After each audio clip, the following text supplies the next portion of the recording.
The Jordan River is a spring-fed trout stream, which means it runs crystal clear. It's in the mid-50s.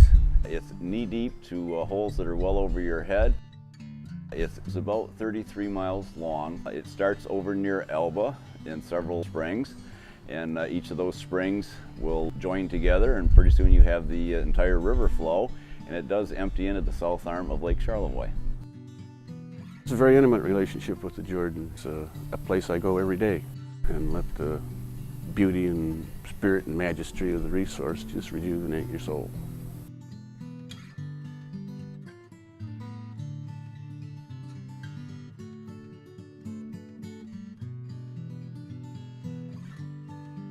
This is one of the last free-flowing, unfragmented, cold water rivers in the world. That sounds like an outrageous statement until you start looking around and look at the map.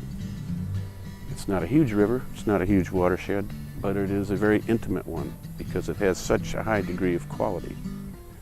Watershed is an important word there. Everybody lives in a watershed. Our whole planet is composed of a mosaic of watersheds. Watersheds contain with them all the components.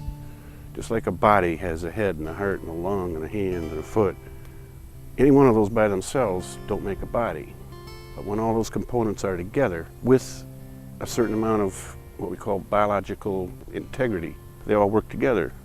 So a watershed becomes a living, breathing entity upon which we all depend. As we try to measure, what is a healthy resource? What's a healthy river? A river's dependent on the land around it. All the water that feeds the Jordan River, most of it is groundwater. So it percolates through the soil. Groundwater then feeds the river that we see. So if we screw up the land over here somewhere, we're going to screw up the river too. After the Civil War, lands were made available for people who wanted to settle them. Timber became a big commodity. Michigan was sequentially clear-cut of its virgin forests, and East Jordan was no different. Most of these rivers became log-driving streams, and in that process, the clear-cutting of the forest and subsequent fires that burned after that just wiped out all the natural vegetation, which set in motion erosion. And that's a problem we live with even today, a huge problem. And erosion, sand bedload, chokes the river with sand, degrades the fishery. Sand will cover spawning habitat for fish and their food, the macroinvertebrates. A number of years ago, industry wanted to develop oil and gas wells within the management area. And today another threat looms very large called hydrologic fracking for methane, deep shale methane.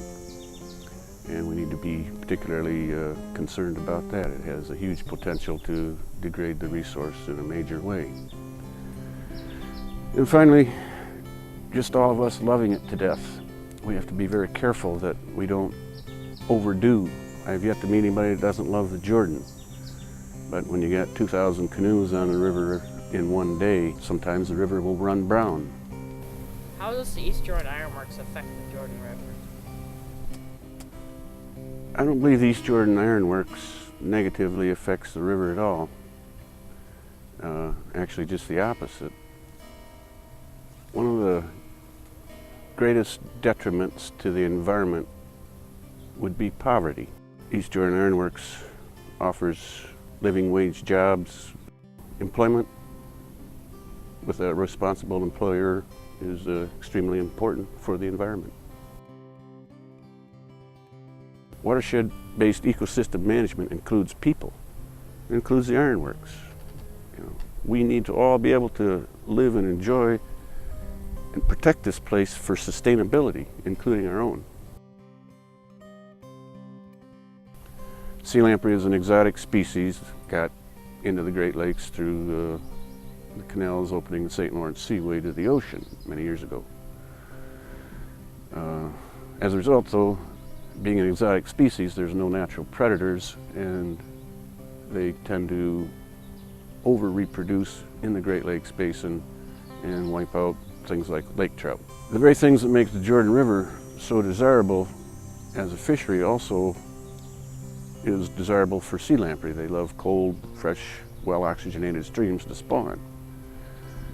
And just like salmon, they migrate upstream at a certain point in their life and lay millions of eggs, which hatch into little baby lamprey.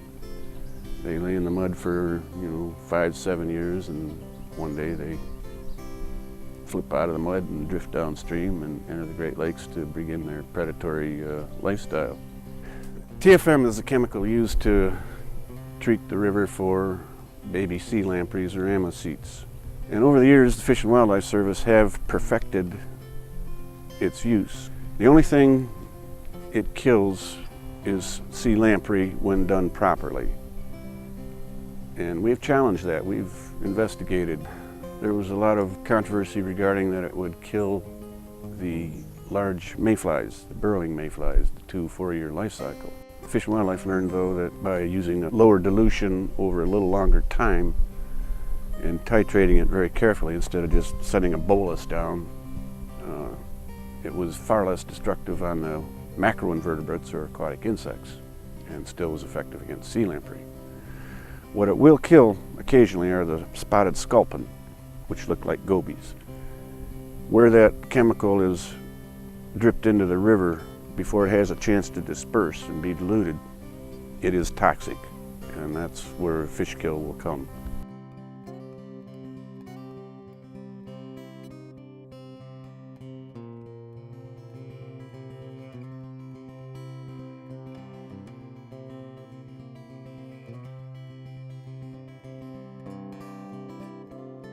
This is a priceless natural treasure that's ageless, that requires responsible stewardship for my generation, your generation. Previous generations have done it for us, so we got to carry the torch. And I got to be able to pass that torch off to you guys, and then one day you do the same. If you come to understand something, you'll appreciate it. If you appreciate it, you become to respect it and kind of love it. And then you'll want to share that